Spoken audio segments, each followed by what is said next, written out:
The CNN studio buzzed with quiet tension as the countdown to airtime ticked down. The pastor, television preacher, and businessman Joel Osteen stood just off stage, his hands clasped in front of him, the bright studio lights reflecting off the modern set of the spotlight. He wore a crisp navy suit over a white shirt, his smile serene, and around his wrist, a simple, understated bracelet, a quiet but unmissable declaration of his constant message of faith. He had been invited for a one-on-one segment with the actor Dwayne "The Rock" Johnson, a rare appearance on a network that often approached figures of faith with a cautious, sometimes critical, lens. And Joel knew why they had called him in now. It wasn't out of simple goodwill. The recent surge in public debate about the role of faith leaders in business, which critics had swiftly turned into a rallying point against his ministry, had put him in the spotlight again. CNN wanted control of the narrative. The actor wanted control of his message. A young producer walked up briskly, headset resting on his neck. "Pastor Osteen," he said, his voice flat, "Mr. Johnson would like to remind you, this segment is structured. You'll respond to his questions, but there won't be room for you to divert into sermonizing or personal testimonials. Understood?" Joel blinked. "Excuse me?" The producer hesitated. "You've been briefed. This is Actor Johnson's forum. Stick to direct answers. No extended narratives about your church or your personal journey." His smile tightened slightly. "You do realize I've stood before thousands in my church and millions on television, right?" "He's the host, Pastor Osteen. Please respect the format." Joel didn't answer, just turned slowly to the mirrored hallway where the actor Dwayne "The Rock" Johnson stood on the other side of the stage glass, arms crossed, watching. He gave him the faintest, almost imperceptible nod. A controlled environment, a setup. Joel smiled, not unkindly but with a new resolve. He took a breath, straightened his tie, and stepped toward the studio floor. The camera light switched from red to green. 30 seconds, someone called out. Backstage, an assistant tried once more. "Just answer, no sermons." "Okay, no off-script lines." Joel turned to his team. 2 aides, a press intern, and 1 Lakewood Church communications director. All were pale with tension. He gave them a small nod, like a spiritual warrior entering the arena. Then the music swelled. The actor Dwayne "The Rock" Johnson turned toward the camera, his voice smooth and powerful as ever. "Welcome to the spotlight. Tonight we're joined by the pastor, television preacher, and businessman Joel Osteen at the center of a new national conversation about faith and influence." Joel took his seat across from him, the glass table between them gleaming like a chessboard. The actor Johnson continued, "Pastor Osteen, thank you for being here." "My pleasure," the pastor, television preacher, and businessman said, voice steady. He leaned in. "Let's begin with the obvious, the ongoing debate over what critics call the prosperity gospel. Many are saying your message focuses too much on earthly gain, that it overlooks real suffering. Can you explain your perspective?" Joel nodded. "Of course," he began, answering clear and composed, but his mind was already elsewhere. He knew what they were trying to do. Corner him, keep him on the defensive, control his every word. But the actor Johnson didn't know Joel was already building his moment, and it would be one sentence that shattered everything. Joel's voice was measured, but there was an unwavering conviction to it that the actor Johnson couldn't miss. "My message isn't about earthly gain. It's about empowering individuals to live a life of abundance in spirit, in purpose, and in hope, even amidst suffering. It's about finding strength to overcome. What's truly reckless," the pastor, television preacher, and businessman added, his gaze unwavering, "is spinning hope into cynicism." The actor Johnson didn't flinch. He leaned back, hands folded, his signature, intense stare barely visible. "You're saying people shouldn't be concerned when public figures of faith accumulate vast wealth? Or that your message isn't sometimes perceived as avoiding difficult social issues?" "They should be concerned, Actor Johnson," Joel replied calmly. "But not at us. They should be concerned at how little genuine hope and empowerment is shared by so much of mainstream media." There it was, the first swing. The actor Johnson raised an eyebrow. "This isn't a sermon, Pastor Osteen. And this isn't a Hollywood script, Actor Johnson." The pastor, television preacher, and businessman shot back smoothly. "If you invite me here to defend my ministry, expect spiritual truth." The studio's temperature seemed to drop a few degrees. The control room behind the glass flickered with movement. A producer leaned toward another and whispered, "He's not sticking to the script." The actor Johnson adjusted his papers.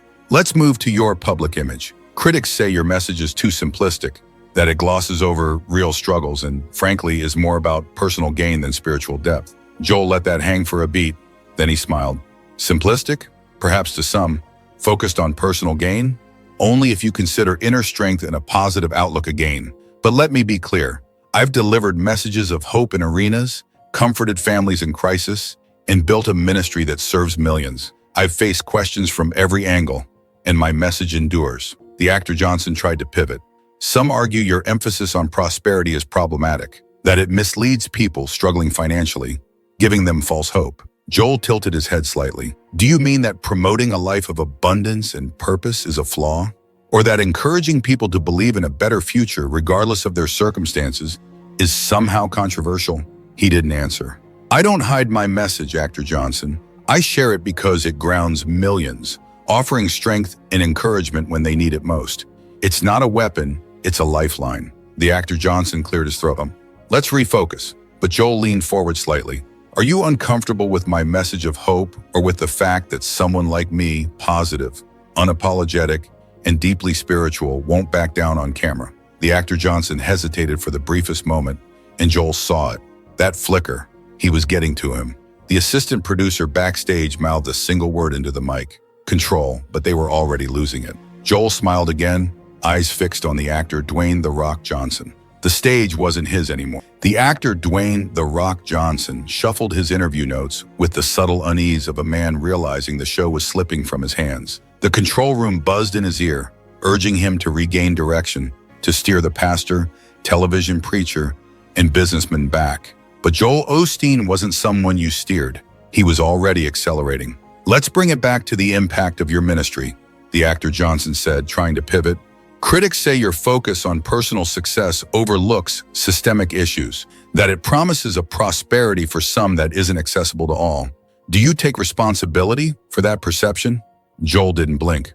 What I take responsibility for, actor Johnson, is reminding people that even in broken systems, they can find strength and purpose. We don't just patch up problems. We empower individuals to rebuild their lives from the inside out. You call this simplifying things? The actor Johnson scoffed. People are facing job losses, health crises, despair.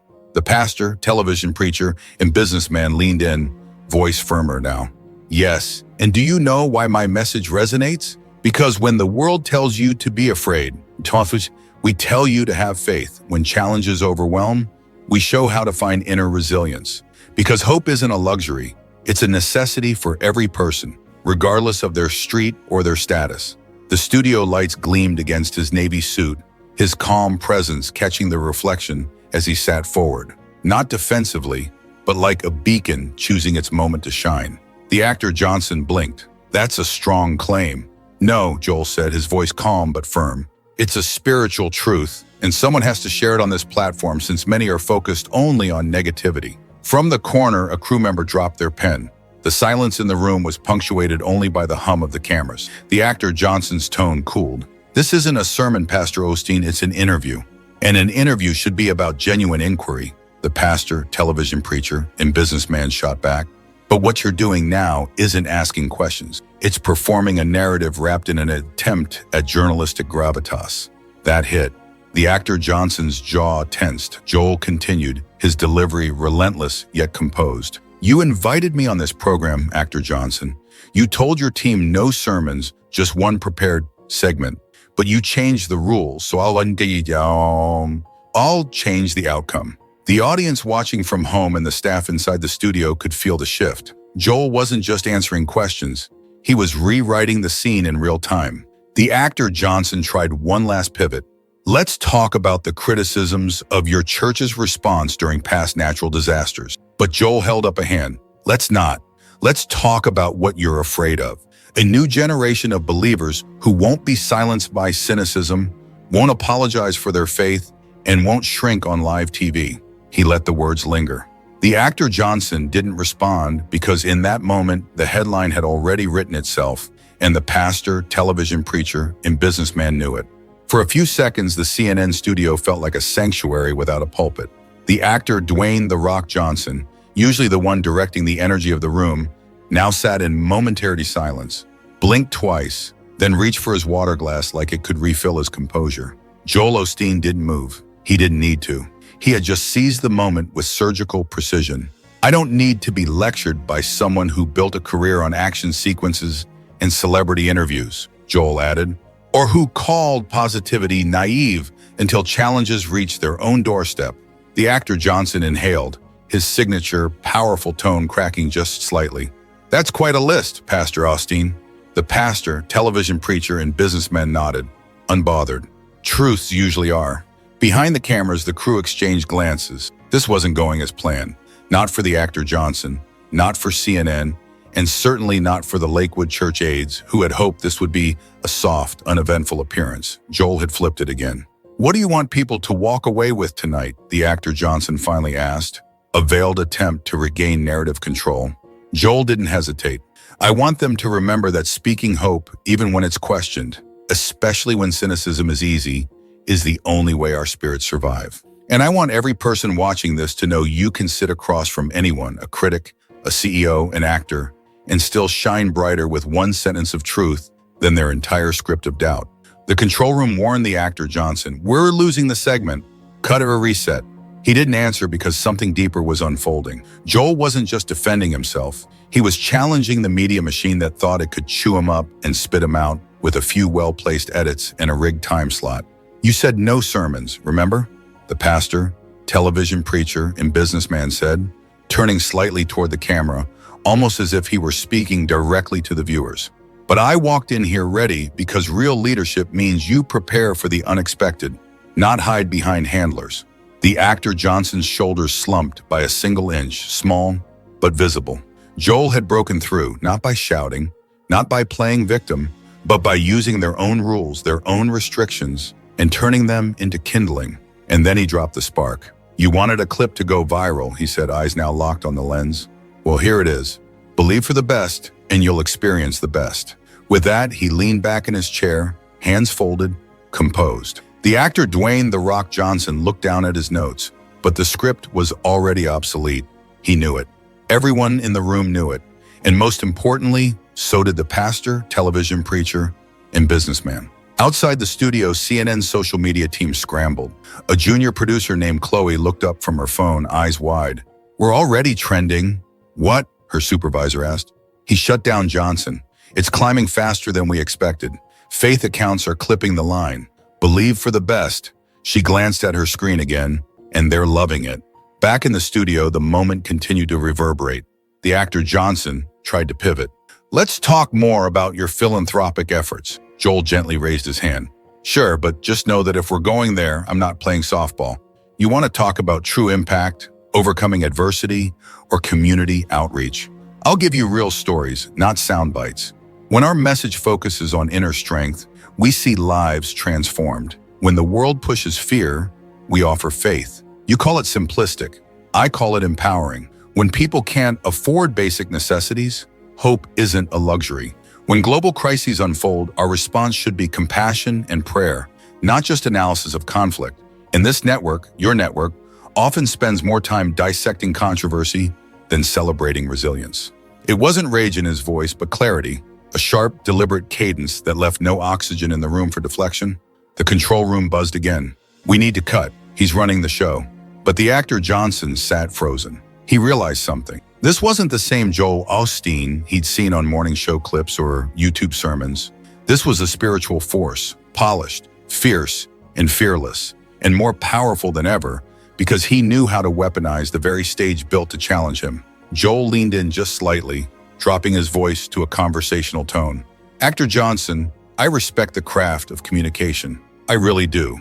But when your network decides in advance that certain people don't deserve to share their full message, that some expressions of faith aren't welcome, you are not informing the public. You're babysitting a narrative. The room went silent again. It wasn't personal, it was systemic. And the pastor, television preacher, and businessman had just diagnosed the illness on national television. By the time the actor Johnson managed to force a polite smile, the damage was done. The interview had been scheduled as a tight 8-minute segment. They were now running nearly 15, and every second belonged to the pastor, television preacher, and businessman. He checked his watch casually, then turned to the camera again. If there's time for one final question, Actor Johnson, maybe you should ask yourself why you told me I couldn't share my full message. The silence was louder than any answer. Backstage, the producers exchanged frantic whispers. The interview had completely gone off script, not in case, but in clarity. Joel Osteen wasn't just surviving the segment, he was rewriting the tone of the show in real time. One senior producer leaned toward the control board. This isn't an interview anymore. It's a revelation. The actor Dwayne "The Rock" Johnson sat quieter now. His usually firm voice carried a strange hesitation. Let's move on to the future of faith-based media, he said, trying to reset. Joel smiled. Let's, and he dove in. You want to talk about hope in the world? We are strong when we prioritize inner peace and purpose. We lose that when society pulls away from foundational truths. And this network, your network, spent more time analyzing perceived controversies than demanding answers from a world that increasingly yearns for genuine spiritual connection. The actor Johnson blinked. Joel's tone stayed steady. When you amplify doubt instead of empowering belief, people stop trusting your narratives. And when you label every message of optimism as simplistic, you don't neutralize us, you galvanize us. There was no shouting, no slamming, no dramatics, just a storm of encouraging words delivered in a voice too firm to dismiss. The camera stayed on him longer than usual, lingering like even the director didn't want to cut away. And then it happened again. Joel shifted gears, transitioning with stunning precision. Look, he said, his tone softening. I didn't come here to play hero or villain. I came here because millions of people feel silenced in their hope. Because I was told not to share my full message. And that's exactly why I had to. The words weren't just heard, they landed in homes across the country. Viewers leaned in, parents watching from kitchen tables, college students live streaming on laptops, believers shaking their heads in stunned agreement. Even the actor Johnson paused, as if something inside him recognized the shift. For a moment, Joel wasn't just a public figure, he was a mirror. And everything CNN had tried to suppress, faith, positivity, personal empowerment, reflected back at them in one clear, unapologetic voice. Behind the scenes, Chloe, the same junior producer who had first noticed the trending tag, whispered to her colleague, "We invited him to contain him." He walked in and shined his light. The control room agreed. Too late to pull it now. The clip was already flying across X. Screenshots, captions, edits, all pulsing with the same energy. Joel didn't just defy the format, he redefined it. The moment the segment ended, the control room burst into motion. Phones buzzed, producers shouted into headsets. Editors clipped the last 5 minutes into short segments for a digital release. A staffer rushed into the studio with a printed sheet. Analytics from X and YouTube already climbing by the second. But Osteen Shines was trending. Joel Osteen stood up slowly from his chair. He didn't rush. He didn't glance back at the actor Dwayne "The Rock" Johnson. He just fixed the lapel of his suit, his calm presence radiating under the stage lights, and calmly walked toward the exit. The actor Johnson remained seated. His face was stiff, not out of defeat, but from the disorientation of watching a moment slip entirely out of his control. His show, his studio, but his message. Joel didn't need a mic to make his point anymore. America had already heard it. Outside the studio, reporters gathered like a growing tide. Cameras from rival networks rolled, desperate to catch a word, a wave, anything. But Joel didn't stop. He gave one glance, a small smile, and simply said, "Let the message speak." It did. Within an hour, the clip of Joel's one-line pivot, the now iconic "That's exactly why I had to," crossed 1 million views. By midnight, it had aired on Fox News, been clipped by the Daily Wire, retweeted by Elon Musk, and stitched by over 5,000 TikTok creators. Every social media influencer, spiritual or secular, had an opinion. Some called him defiant, some called him a master communicator, but none could deny he owned the moment. Anderson Cooper tweeted, "Whatever your spiritual views, that was one of the boldest moments on live TV this year." Back in his car, Joel finally exhaled. His phone was glowing with notifications. His team, church staff, journalists, fans, critics. His wife texted, "You radiated light tonight. Proud of you." He replied with 3 words, "Mission just begun." Because Joel knew what this meant. It wasn't about trending. It wasn't about proving the actor Dwayne "The Rock" Johnson wrong. It was about showing every person watching that courage, when paired with conviction, cuts through noise like a blade. In the CNN headquarters, the actor Johnson walked down the corridor in silence. Staff avoided eye contact. He passed a screen playing the clip on loop. He stopped, watched it again, then turned away. Not with anger, but with something far more dangerous in broadcast media: doubt. By the following morning, Joel's words had become more than a viral clip. They were a cultural flashpoint. Conservative commentators lauded him, hailing him as the voice of unwavering faith in an era of media manipulation. Even centrists admitted whatever his ministry, the moment was unscripted brilliance. But it wasn't just the pundits who took notice. The phones at Lakewood Church rang early. A senior advisor forwarded him messages from other prominent faith leaders in all caps. That's why he leads. No one delivers hope like Joel. That one sentence was screenshotted and reposted more than 50,000 times by lunchtime. Meanwhile, the actor Dwayne "The Rock" Johnson's inbox told a different story. Hundreds of emails flooded CNN's viewer response center, some defending him, others questioning whether he had tried to silence the pastor, television preacher, and businessmen out of fear, pride, or both. Joel sat in his Houston office, reviewing the public sentiment. A printed copy of The Hill's headline sat on his desk. Osteen turns Johnson's interrogation into a national inspiration. He didn't gloat, he planned. His team proposed he stay quiet and let the story ride out. But Joel wasn't built for silence. He asked to schedule a special community address. When his aide hesitated, he simply said, "My message isn't done." The next day, he walked onto the stage of the Lakewood Church auditorium, calm, composed, wearing a simple blue suit and his signature smile. The cameras were already rolling before he reached the podium. "Before we get to our message today," he began, "I want to address what happened at CNN." Silence. "I was told not to share my full message, so I spoke to the American people instead because they're the ones who matter. Not studio rules, not celebrity anchors, not fear of where a message of hope might lead." Flashbulbs lit up the room. His voice remained steady. That one sentence wasn't rehearsed. It was instinct. And the reaction to it tells me that people are tired of being told when, where, and how to find their hope. Behind the camera cameras, even veteran reporters exchanged glances. He wasn't walking this back. He was building on it. As Joel stepped down from the auditorium stage, the energy in Lakewood Church was electric. Staffers who normally stayed quiet during services now clapped lightly. One turned to a colleague and whispered, "He just did what no one's done in years." Called out the media without flinching, with nothing but hope. Back at CNN headquarters, the fallout deepened. The actor Johnson's producers scrambled to contain the narrative, releasing a statement that the no sermons directive was meant to manage timing, not stifle voices. But the public wasn't buying it. Clips of Joel's CNN moment were now on TikTok, edited with uplifting music, racking up millions of views from Gen Z creators who had never tuned into CNN before. One viral comment read, "He just said what we all feel. Don't tell us when to shut up about what truly matters." Within 24 hours, spiritual influencers dubbed him the #HopeRising movement. The One Message Revolution trended on X, becoming the rallying cry for a new wave of pro-faith sentiment. In a radio interview that night, Joel was asked if he had any regrets. He smiled through the phone line. "I regret nothing," he said. "What happened on that stage wasn't about me.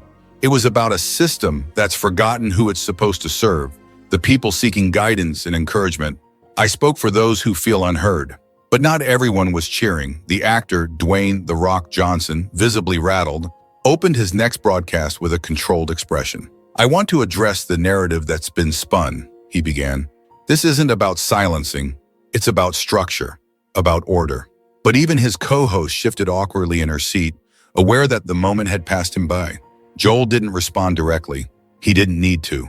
The nation had already decided whose voice rang clearer. That week, Politico ran a front-page feature titled "The Pastor Who Broke the Script," and across the spiritual and cultural aisles, whispers began to spread. Not just about Joel's presence in media battles, but about something bigger, something long-term. In spiritual organizations and corporate boardrooms, one question echoed louder than the rest. What if his influence expands beyond the pulpit? 3 days after the CNN explosion, Joel stood at a public park in downtown Houston, a gentle breeze tugging gently at his suit jacket. He wasn't scheduled to be here. No press conference had been called. No network cameras had shown up yet. But people had. Families with strollers, local leaders, college students with phone cameras already rolling. Word had spread on social media that he might speak. He didn't disappoint. Joel stepped forward without a podium, without security, and without a single sheet of paper. Just his voice, his conviction. "I was told not to share my full message," he began, his voice steady and sharp. "But that's exactly what this country, what humanity was built on. Open hearts and honest voices." A cheer erupted, phones lifted higher. CNN's moment had become America's message. "I didn't come here for applause," he said, scanning the growing crowd. "I came because we're at a moment where silence is rewarded and truth, especially spiritual truth, is questioned. I refuse to be silent. Not here. Not ever." Within minutes, the speech went viral again. Faith leaders praised his defiance. Moderate individuals, some for the first time, leaned in. Even a few hardened critics in the press admitted off camera, "He's got the fire." Inside his office, Joel watched the clips, nodding slowly. "He's not just good TV," someone muttered to an aide. "He's the real deal." Calls flooded in, interview offers, book deals, rumors about a wider cultural movement. But Joel didn't answer any of them that night. Instead, he returned to his office, pulled the CNN transcript from a folder, and pinned it to his wall. Highlighted in bold was the moment the actor Johnson cut him off. Below it, his response, "I'll speak my truth when I want, and the people will listen." It was more than a comeback. It was a declaration. Joel Osteen hadn't just turned a network slip-up into a soundbite. He'd turned it into a movement. And the nation, whether furious or fired up, was now watching. Joel Osteen was never meant to blend in. He was never meant to wait his turn or ask for permission. From the moment the actor Dwayne "The Rock" Johnson tried to silence him, he made a choice. Not just to speak, but to speak louder, clearer, and with purpose. He didn't just challenge a network. He challenged a culture of control. In an age where hope is feared and silence is sold as safety, Joel reminded America that a single voice, unshaken, unapologetic, can still shake the system. He faced the camera. He broke the rules. And with one line, he made the whole country listen. If you don't want to miss the next time someone completely derails a live broadcast or just drops a truth bomb that changes everything, make sure you hit that subscribe button below. We'll keep cutting through the noise to bring you the clips everyone's talking about. Thanks for watching, and we'll see you in the next one.